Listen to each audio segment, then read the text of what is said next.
அதிமுக பின்னாடி படையெடுத்து போறத பார்த்து இருந்தாங்க. அதாவது செல்வி ஜெயலலிதா அவர்கள் இருந்தபோது இளைஞர் பாசறை, இளம்பெண்கள் பாசறைன்னு சொல்லி ஒரு டீம் இப்ப இருந்தாங்க. சமீப காலத்துல மகளிர் இருந்தாங்க. சமீப காலமா கடந்த தேர்தல்லே அது அப்படியே கன்வெர்ட் ஆயிடுச்சு. 21ல கூட நீங்க பாத்தீங்களா அத? ம். அம்மையார் ஜெயலலிதாவுடைய மரத்துக்கு. அப்போ இளைஞர்கள் அங்க பெருசு அளவுக்கு இல்ல.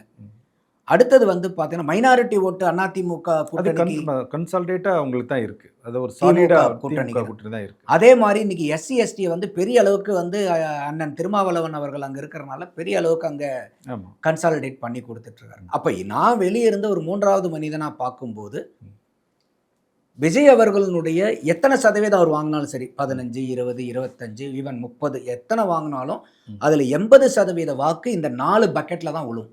இளைஞர்கள், மகளிர், மைனாரிட்டி, எஸ்சி எஸ்டி.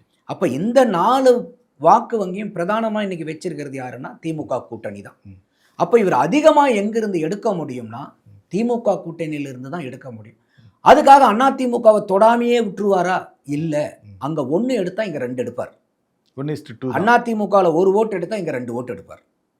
அந்த அளவுக்கு வந்து பார்த்தீங்கன்னாக்கா, ஏன்னா இங்கே அதிகமாக அவங்க வச்சிருக்காங்க. அதனால இந்த செக்மெண்ட்ல எடுக்கிறதுக்கு அவங்களுக்கு வந்து பிரதானமான வாய்ப்புகள் இருக்கு.